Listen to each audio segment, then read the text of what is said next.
Sorry, a little chatter, pre-briefing chatter. Savannah is a little chilly, so. Good afternoon, ladies and gentlemen. Good afternoon.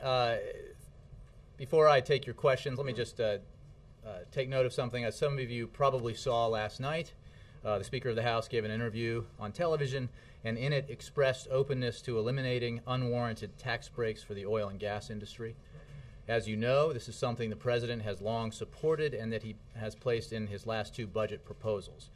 Following up on the Speaker's remarks, the President sent a letter earlier today to the leaders of the House and Senate, urging them to take immediate action to eliminate unwarranted tax breaks for the oil and gas industry and to use those dollars to invest in clean energy to reduce our dependence on foreign oil. He obviously believes very strongly, the President does, that this is of special urgency given the spike in gas prices that we've seen that have once again reminded us what our dependence on foreign oil can do and how it directly has a direct impact on the wallets and pocketbooks of everyday Americans. And so he strongly urges the leaders of Congress to take up legislation to eliminate those subsidies. As you know, the oil and gas companies are all announcing their profits this week. They are expected to be quite large. And while we certainly are glad to see companies making a profit, we do not believe that given the size of those profits, record profits in some cases, that they need to be subsidized by the American taxpayer, especially in these times of constrained budgets, and especially when we need to use some of those dollars to invest in clean energy technology so that we can build the industries of the future, reduce our dependence on foreign oil, and create jobs in America. With that, I'll take your questions. I'll start here. Jay, thanks. Two topics. First, to follow up on that, does the President think that cutting those subsidies to oil companies would do anything to affect gas prices in the short term? Well, as you know, Ben, the President has said and been quite candid about the fact that there are no short-term silver bullet. Well, there are no silver bullets here to solve the problem that is created by our dependence on oil and our dependence on foreign oil in particular. He has, and that's why he has, in quite deliberate fashion, laid out a long-term energy strategy that includes reducing our dependence on foreign oil by a third by 2025. It includes diversifying our sources of energy, including increasing domestic development as long as it's done safely, and diversifying to a variety of other sources, biofuels, for example. It includes the investments that this President made through the Recovery Act in lithium battery technology and other means of clean energy. So while there is no silver bullet, what a situation like we're going through now reminds us is that we cannot simply wait for this spike in oil prices to subside, go into a state of sustained amnesia about what the problem is, and then wake up again in a few late years when the prices spike again and wonder what we need to do, because we need a long-term strategy. We need to come together in a bipartisan way to create an energy policy that reduces our dependence on foreign oil, diversifies our energy sources, creates jobs in America, and positions the United States for the 21st century. Okay, but so then the current context, these high gas prices are probably going to be higher come summer. It's a reminder of the need for this long-term plan that the President advocates, and that's where the tax subsidies come in. He's not suggesting that even if Congress were to act on this, that the consumers would see a difference anytime soon. Is that fair? Look, he is very focused on this issue of gas prices. He is obviously looking at different things that need to be done or could be done, perhaps, to have an impact in the short or medium term. But the reality is that we have a dependence on foreign oil that holds us hostage to the kind of spikes in the oil markets that we've seen lately that drives up gas prices.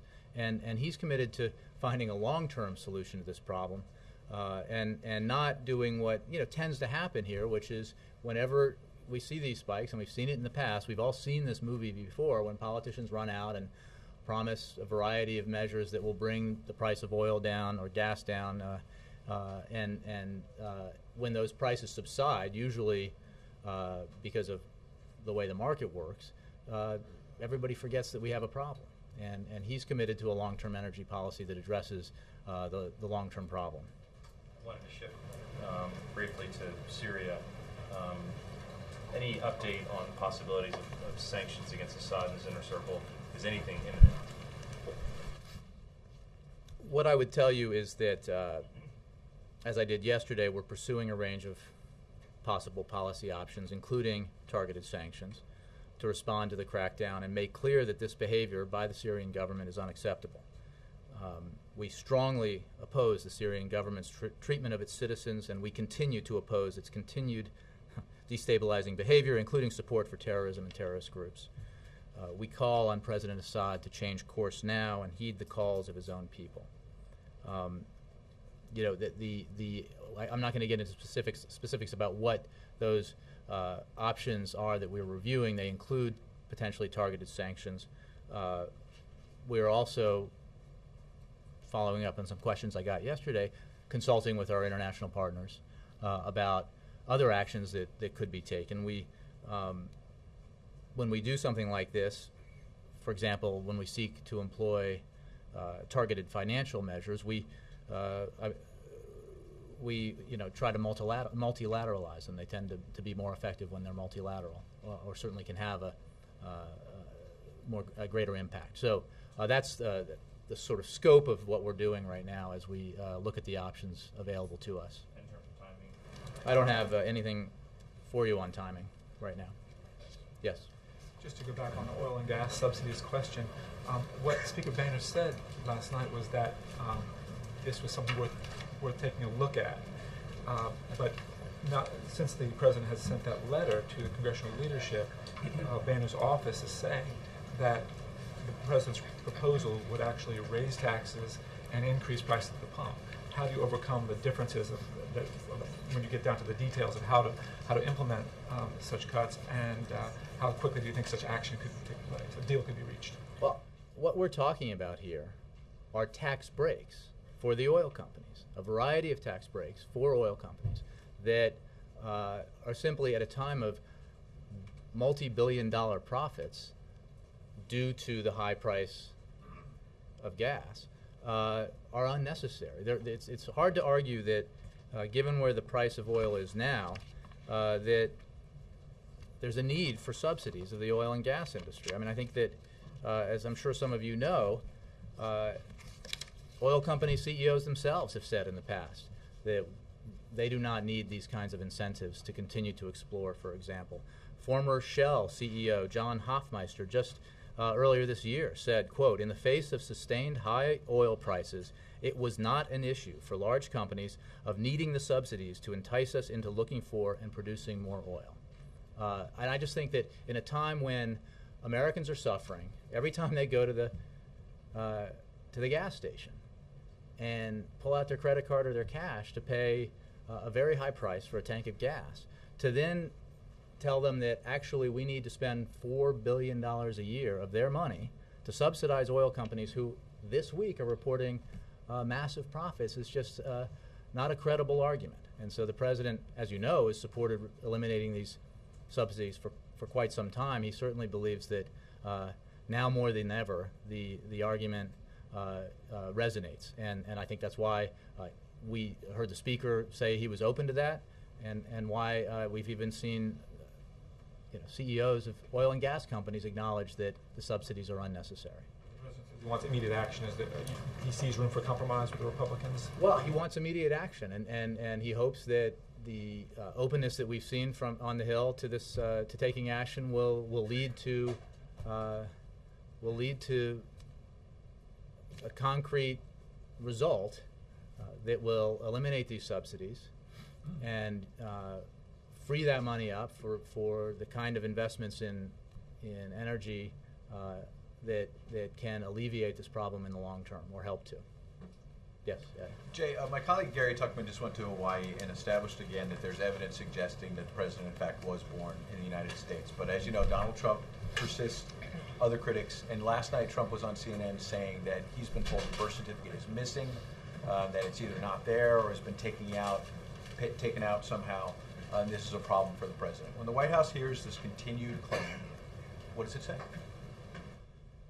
Well, Ed, I would say that we have a lot of problems confronting us. I think CNN recently did a highly credible piece on an established fact, which is that the president was born in the United States of America.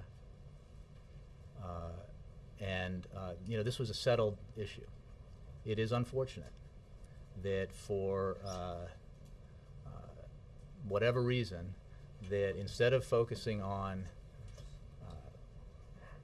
our economy, on our continued joblessness in this country, on the need to reduce our deficits and get our fiscal house in order, on the need for a clean energy, for an energy policy and for investments in clean energy technology, on the need for an education reform strategy that positions our children for the 21st century, on the challenges that face us internationally, that this is the subject of that gets any kind of serious attention. I'll leave it at that. Last question on that, though. As part of that CNN story you mentioned, we noted that there's a certificate of live birth, which is considered in the state of Hawaii settled, that he was born in the United States, period. However, Trump and others keep saying that that's not the actual birth certificate, and as you know, Hawaii, the Department of Health says that you can request a birth certificate. You put in a Freedom of Information request, and within a few weeks you'll get a copy out of the vault. Why doesn't the president do that? Is it because you believe it's a distraction from these other issues? Is it because he just thinks they'll keep moving the goalposts? Why? Well, what do you think, Ed? You're the president's do you press think secretary. they might keep it moving the goalposts? You're the president's press secretary. I'm asking you what you think. It is a distraction, obviously. This is a settled issue. The birth certificate that the campaign put up online has been available for everyone to see around the globe. It's the same birth certificate you get to get a driver's license. So if anybody who was born in Hawaii who asks for their birth certificate gets the same thing that the campaign and the White House has provided to the press. So I just think this is it's a distraction, and it's an unfortunate distraction from the issues that I think most Americans care about. I think that anybody who is watching this exchange in the West Wing of the White House would be appalled, or most Americans would be appalled, that this is what concerns us here, when in fact there are so many major issues that are facing this country that need to be addressed by the president and by the Congress, and that's what he's focused on. I'll leave it at that. Yes. Going back to the letter that President Obama sent to the leaders on the Hill on the need to eliminate oil subsidies, he said immediate action. You've repeated that from the podium. Can you define that in any more clear terms as far as the deadline? You mentioned legislation, but does this have a role in the conversations going forward on deficit and debts? How is that going to? Well, it's certainly immediate action means what it says, which is when Congress comes back, let's take action legislatively to eliminate those subsidies. It is also part of the larger discussion. It is part of the President's budget proposals. It is part of any, we think, balanced approach towards reducing our deficits and getting our spending and revenues in line in a way that puts our fiscal house in order, reduces our long-term debt, allows for the investments that we need in education, research and development, energy technology to be economically competitive and dominant in the 21st century. That is part of the bigger discussion. But with the current environment and the fact that the Speaker of the House, leader of the Republicans in the Congress, expressed an openness to addressing this issue last night, the President wrote a letter to say, okay, let's do it. Let's do it immediately. Is that something that the White House had heard from the Speaker or anyone on his staff before? Because they seem to be walking a little bit back on what he said to ABC yesterday. Well, not that I'm aware of, but he obviously said it on television last night. He also expressed a sentiment that we think is very important, where he said that we have a revenue shortage. The federal government has a revenue shortage, which is a revenue problem, rather, which is, I think, a recognition of what the President has been saying, that, and others, Democrats and some Republicans, that when we approach this long-term deficit and debt problem and we look at fiscal reform, everything has to be on the table. That's entitlement spending, spending through the tax code, defense spending, and obviously interest on the debt. More on gas prices. The president has acknowledged this himself last week at a fundraiser in Los Angeles, but wondering if you can respond to the new ABC News Washington Post poll that said that 53% of those who are feeling serious hardship for the result of gas prices say they definitely will not vote for President Obama in 2012. We don't look at this as an issue of electoral politics in 18 months. We look at this as an issue of hardship for average Americans today. I don't think when somebody sticks the credit card in the pump or pays the cashier the cash for the tank of gas that they're thinking about an election in 2012. They're thinking about the hardship it causes them, the pinch it places on their family budgets, and so we're very concerned about that now. We're very concerned about it within the context of the need for a long-term energy policy, and we're concerned about it in the context of the need to continue to lift up Americans as we recover from working Americans and middle-class Americans as we recover from this historic recession. So this is you don't have to introduce electoral politics into it to make it a matter of great concern, because we are concerned about it here today. It's not a matter of electoral politics, and you say you're concerned about hardship for the average American today. Mm-hmm. Might as well go ahead and concede that this action would have absolutely no effect.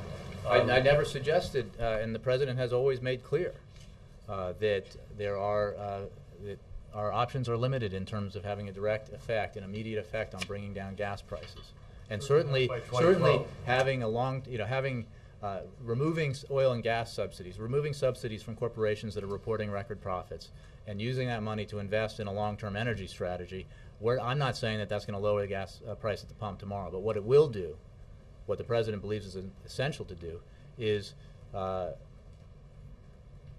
create a situation where we have the right policies in place and the right diversity of energy sources, so that we are insulated from these kinds of price shocks in the future. And that's very far-sighted. That's the focus of his that's his objective with this proposal. On Syria, are we giving, or are we thinking about giving, any kind of support to the people who are protesting there, whether it's communications equipment, money, internet breaking software? Bill, right now we are, as I said, looking at a range of options, including targeted sanctions. I'm not going to specify the other options in addition to targeted sanctions. No, I understand. I said a range of options, including targeted sanctions, but not limited to targeted sanctions. But at this point, I'm not prepared to enumerate the other options that are on the table. Can you say whether we're giving them any kind of help yet? Not that I'm aware of or that I can announce. Yes. On the president's proposal for rolling back the oil subsidies, Boehner's spokesman says it would be actually counterproductive. He says it would raise taxes and increase the price of the pump. Is he wrong? Well, if in order to, yes, he's wrong in the sense that if you're telling me that eliminating a loophole in the tax code is somehow burdensome and on the tax responsibilities of a major corporation that's announcing billions of dollars of profits, apparently $100 million per day in profits. I think that's one way to look at it. I think the fact is that the oil companies have substantial capacity to get along without the American taxpayer subsidizing them to the tune of more than $4 billion a year, more than $43 billion over 10 years. We just don't have that kind of money to throw around. When we have other urgent priorities, we need to get our fiscal house in order. And it is made doubly apparent by the fact that these companies are reporting such substantial profits this week. And those profits are driven in large part by the serious spike in oil prices and gasoline prices that we've seen in recent weeks and months. Can I follow on another matter? Senator Manchin has signed on to a couple of bipartisan proposals. One that would cap spending, another that would implement a balanced budget amendment. I presume you're familiar with these proposals. What's the president's take? Well, the starting point is that we share with a number of members of Congress of great concern about the need to reduce spending with the goal of reducing our deficit. What we don't think is necessary is to amend the Constitution or to pass a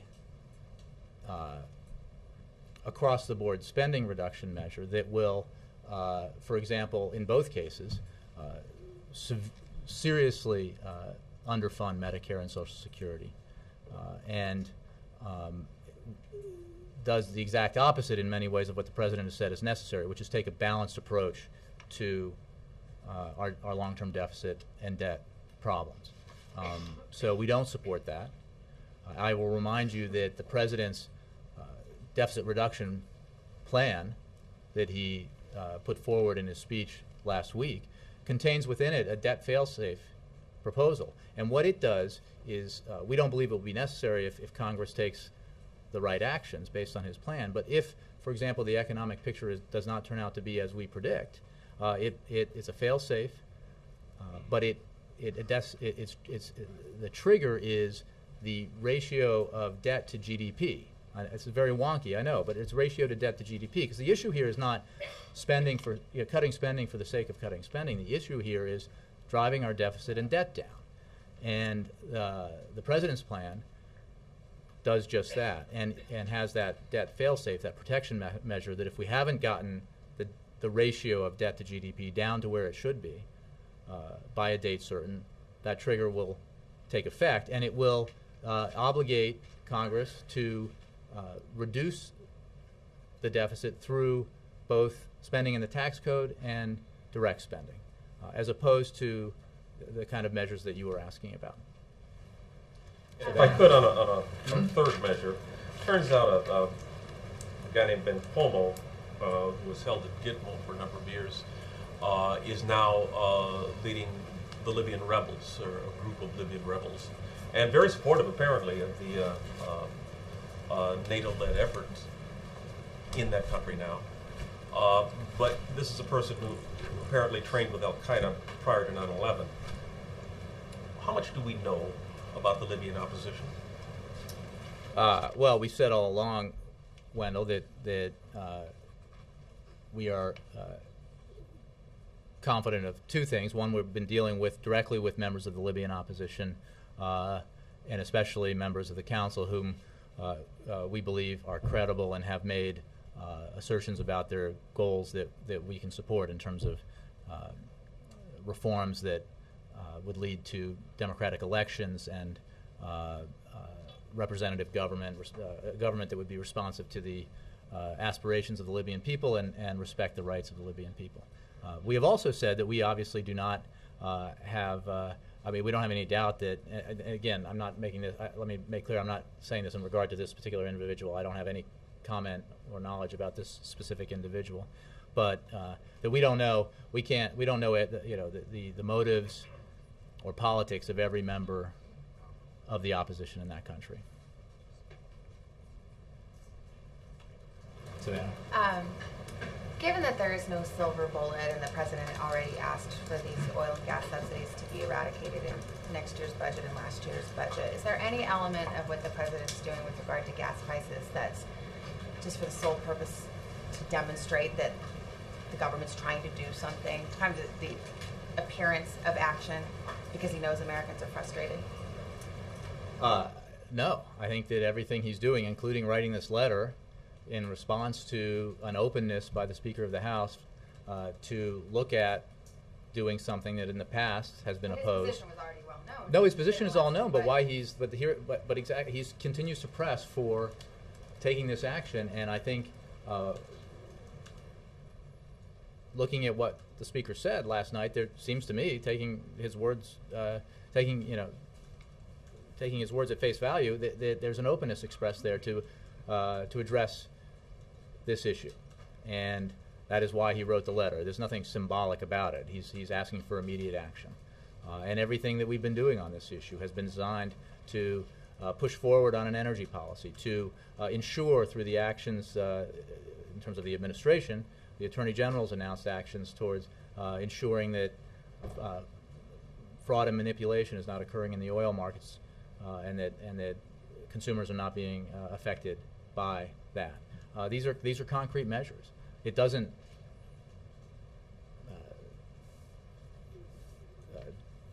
defeat the fact that there are, this is a situation where it is very hard. There is no single silver bullet that's going to suddenly bring us back to $2.50 gas, and that's a reality, and that's why we need a serious long-term energy policy.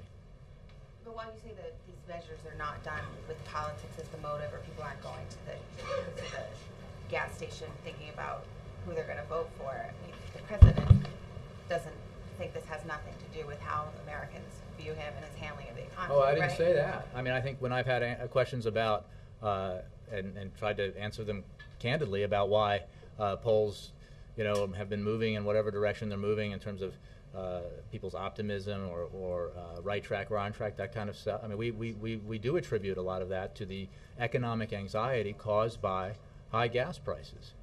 But that's not, the question earlier was about, impact on an election that's 18 months away.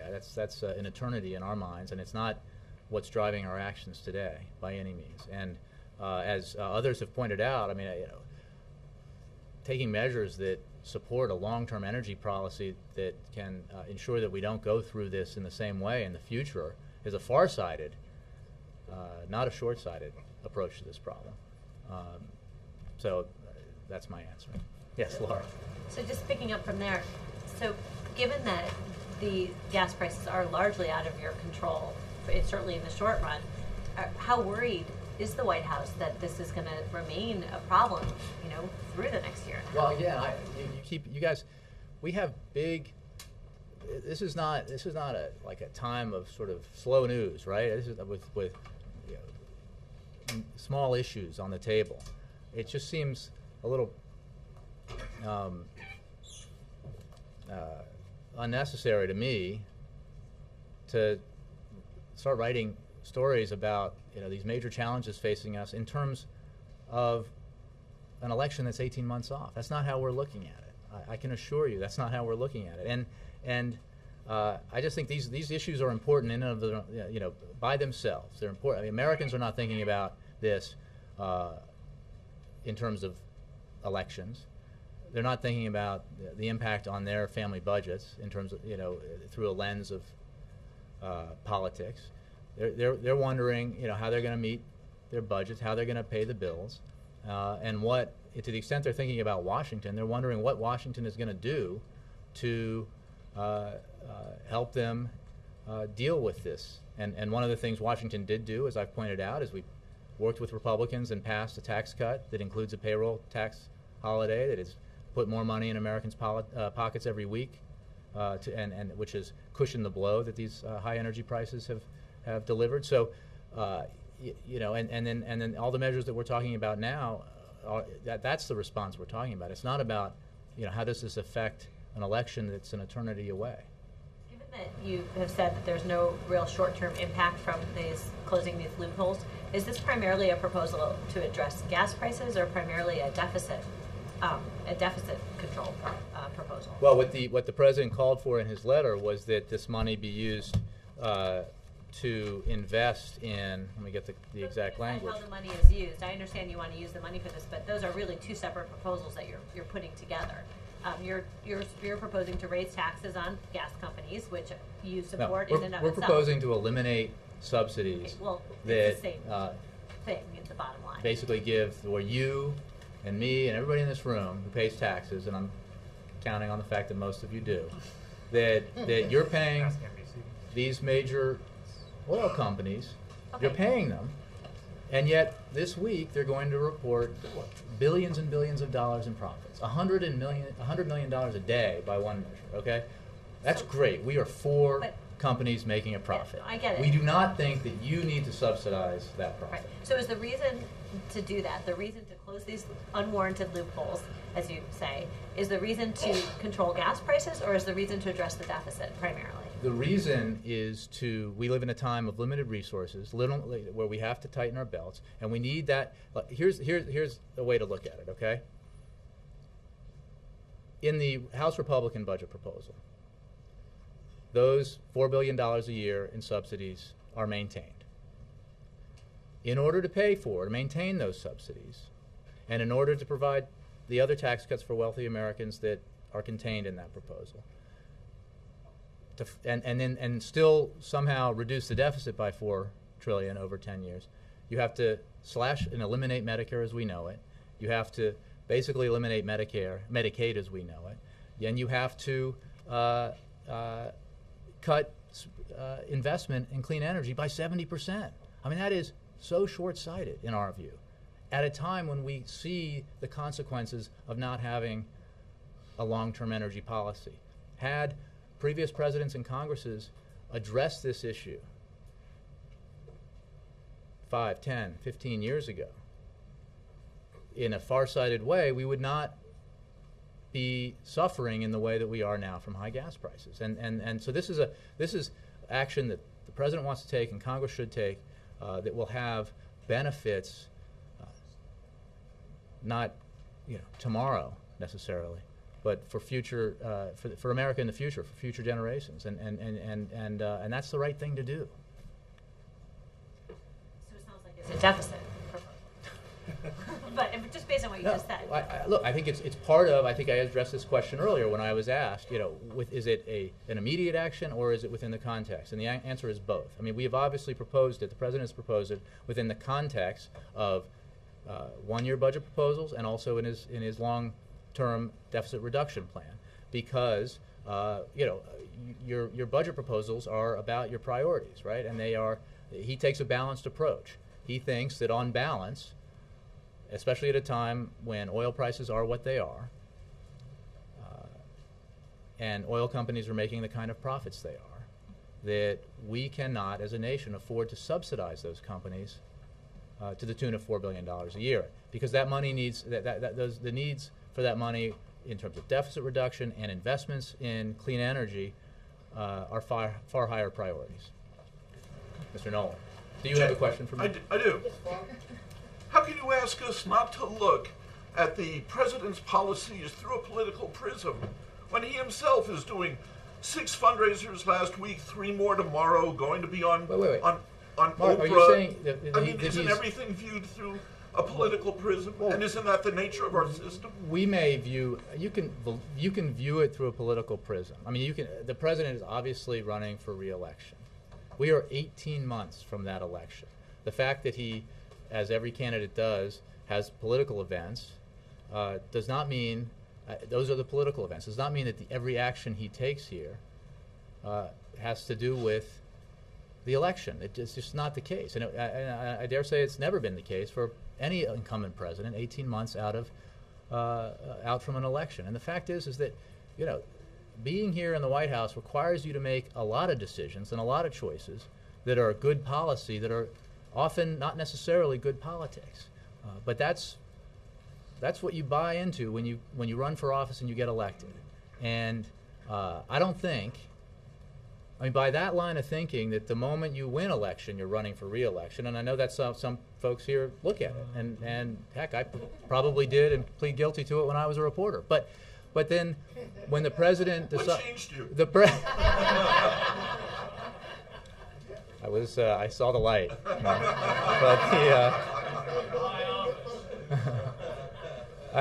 But here's the thing. So when the president decided, against every poll, against every political pundit virtually, that it was the right thing to do to save the American auto industry, was he thinking about his election prospects? I doubt it.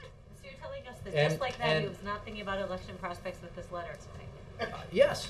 I'm thinking that you have all have said that this is not an instant remedy to gas prices. He thinks it's the right thing to do, and he saw an opening here, expressed by the Speaker of the House, to get something done that's the right thing to do. The Speaker knows the President's position. This isn't breaking news. I But mean, what's breaking put it in news the is his budget. openness. Now, the But Speaker the closed Speaker the knows opening. that, and then closed the opening. You guys judge that for yourselves. Is that political?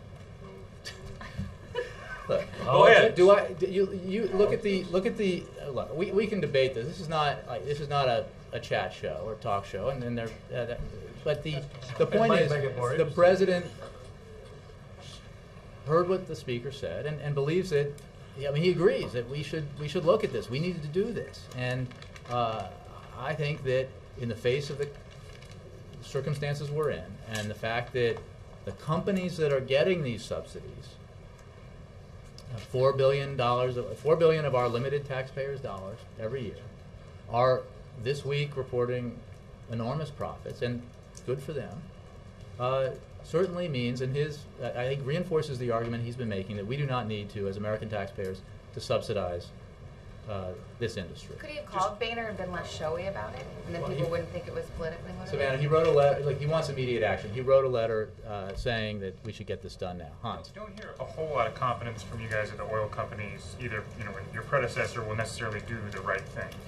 What makes you think they won't just pass, if you take away this tax cut, won't just pass it on short term to consumers and with higher tax prices? Are you all concerned about that? What I know is that gas prices are very, very high. No question. Okay? So the idea that with these subsidies, the oil companies are artificially depressing gas prices, go out to a gas station in Virginia or Maryland and tell that to somebody who's paying the price. It's just not credible. No Because they're concern also from you guys that the oil companies are going to pass this through. I'm not saying whether that's what credible I'm or- saying is that, on balance, overwhelmingly, the right thing to do is eliminate these subsidies, because the American taxpayer should not be subsidizing companies that don't need subsidies by any stretch of the imagination. But you don't know that they won't pass it on. Is there any study? I've addressed this. I've addressed this. What I've said is, on balance, knowing what we know and looking and analyzing what we know, that this is overwhelmingly the right thing to do. Even though prices Just if I may can- go up I've in the just short term. addressed Prices- it. but- Based on what we know, They're passing the Over- higher price of oil on to consumers now. Why wouldn't they pass a higher tax burden on Well, consumers? based on what we know, I mean, if you have companies making billions of dollars in profit, $100 million a day in profit. That's great, okay? That's good. That's fine. We should not be the American taxpayers, should not be subsidizing that profit, okay? I mean, that's just in and of itself, we believe, the right policy.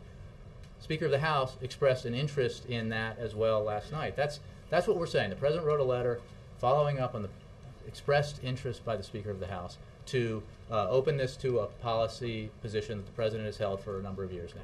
If I could just shift it back to something on Yeah. tomorrow, just, the Fed, transparency, the White House has talked a lot about transparency, we're seeing some of the Fed. What's the posture or the plan for tomorrow when Bernanke has his first press conference? You guys gonna be monitoring, watching, will the President be watching? Is it must-see I TV? haven't asked what people's plans are in terms of tuning in. I don't really have anything to say about a plan in reaction to that. But Bernanke could weigh in on the debt ceiling, the deficit. You're all concerned that he may alter the trajectory of the debate at all. We're not. I don't have a comment on that. We'll all obviously tune in, I guess, or I will if I'm in my office. Yeah. Panama's president's going to be here later this week. How confident is the president that Panama, Colombia, and Korean trade deals are going to get done in short order? We feel very good about the progress that has been made on the Colombian trade agreement, the Panamanian trade agreement. As you know, we've reached an agreement on an action plan outlining steps that the Colombian government needs to take on labor issues, and that's moving.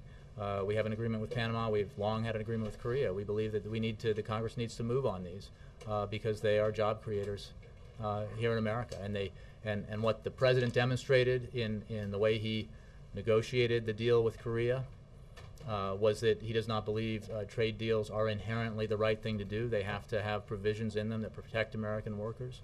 He was willing to walk away from a deal, and by doing so, made sure that Americans got a better deal out of the process. So we feel very strongly that we should be able to move on these trade agreements.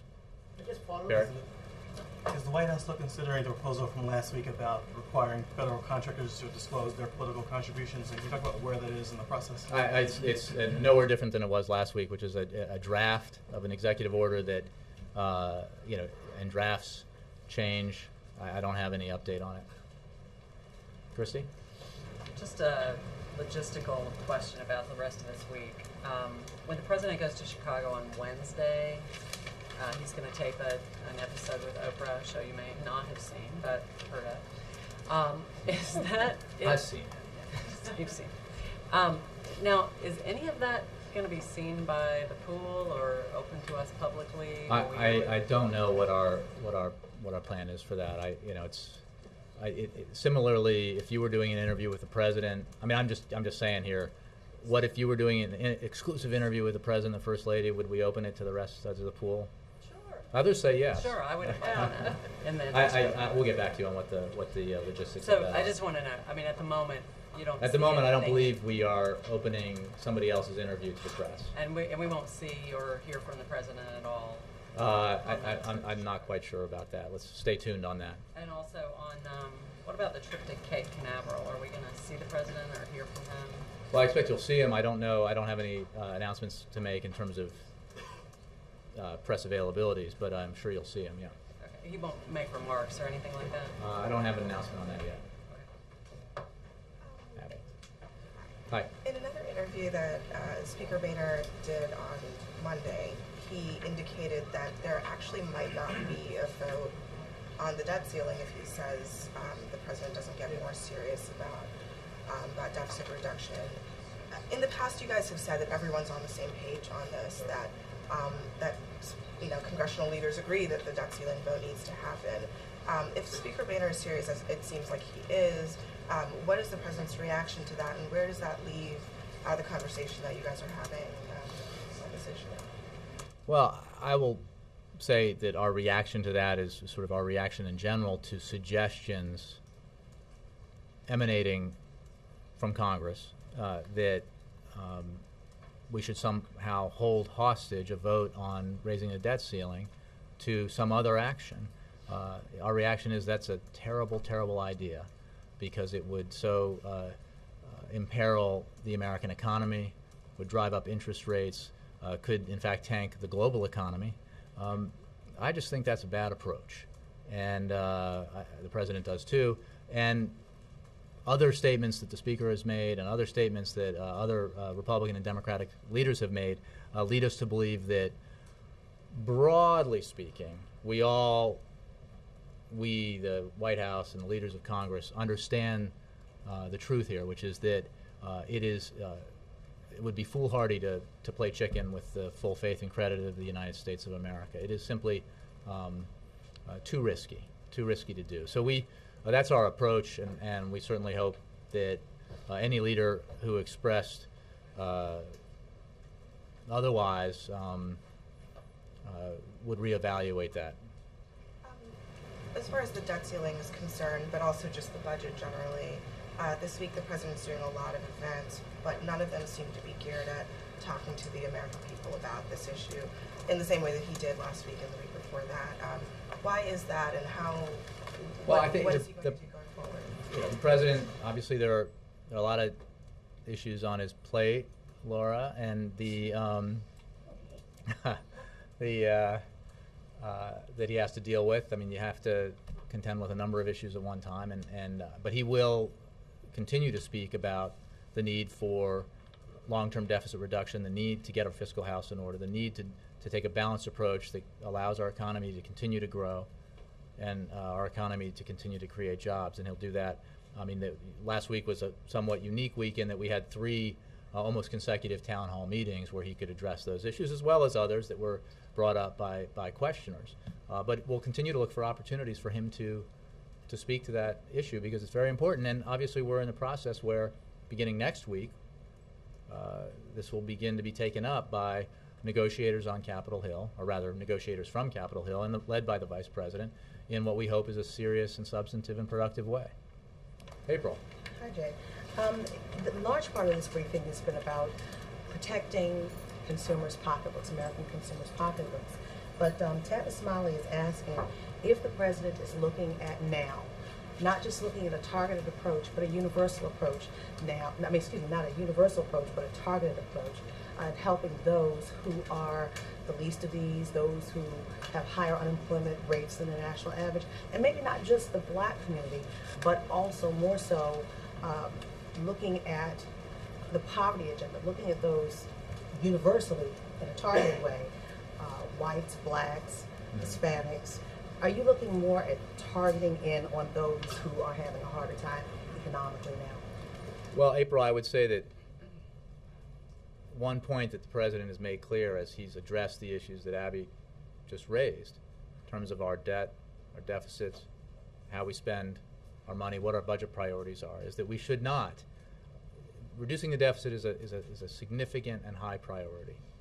Getting our fiscal house in order is a significant and high priority. How we get there is important because it's got to be a balanced approach. And one reason why it has to be a balanced approach is that it can't be, as some have suggested, that we reduce our deficit by $4 trillion over 10 to 12 years solely by burdening seniors, middle-class Americans, and impoverished or disabled Americans. That's just what he does not believe that's a sensible, balanced approach. So when he talks about the need to protect Medicare and maintain the commitment that Medicare provides, to protect the commitment that Medicaid provides, to protect those who are disabled or in nursing homes or do not have means to get by without the security that Medicare, for example, provides. That's what he's talking about, because we, it would not be, while we have priorities, there is a way to do this in a balanced way that shares the responsibility so that we all can share in the prosperity. It's not that cut and dry, because once you do reduce the deficit and you make these budget cuts, you will be cutting jobs and programs that affect people's pocketbooks. So again, the question is, will there be more so of a targeted approach to help those who are at the bottom rung? Well, if you're asking me, what I would say is, again, go back to the CR debate, the budget fiscal year 2011 debate, where the President took a very targeted approach in the tough choices he was willing to make, sometimes in programs that he supported, but did not consider absolute priorities in these times of fiscal constraints. And then at the same time insisted that we protect investments in other areas, Head Start, for example, and protect other programs that are vital, he thinks, to making sure that we continue to grow and we protect Americans who need protecting. And the last thing from these quotes from Mr. Smiley, he said that when Wall Street asked for a bailout, the government gave them a bailout. When the auto industry asked for a bailout, they were given a bailout. But when Black people are crying because of unemployment, where are you? Well, the President's been focused, as you know. I mean, there's been no greater focus that this President has had since he took office than on the cascading unemployment that greeted him when he was sworn in, and the 8 million jobs that were lost, that were lost by this recession that he inherited. That's what the Recovery Act was about. That's what the auto. Don't forget, April, the auto company bailout that I mentioned earlier and that you mentioned that was unpopular at the time. One of the primary reasons to save the auto industry in this country was the 1 million jobs attached to it. Working American men and women who have their jobs today because this President and this Congress took action, and not out of charity, but that compelled the auto companies involved to reorient themselves, and they are now making profits. They are now, the American auto industry is now in a very preeminent position globally.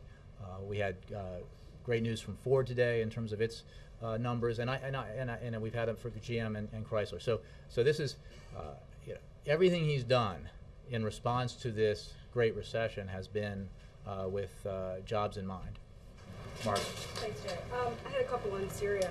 The president spoke with the Turkish leader yesterday, and I'm wondering if you can tell us a little bit more about what you see Mr. Erdogan's ongoing role as being. Is he going to be, has he agreed to, it sounded from the readout like he kind of essentially agreed with the U.S. position. Is that, am I overreaching, or is his role going to be to advocate the U.S. position to the Syrian leader on an ongoing basis?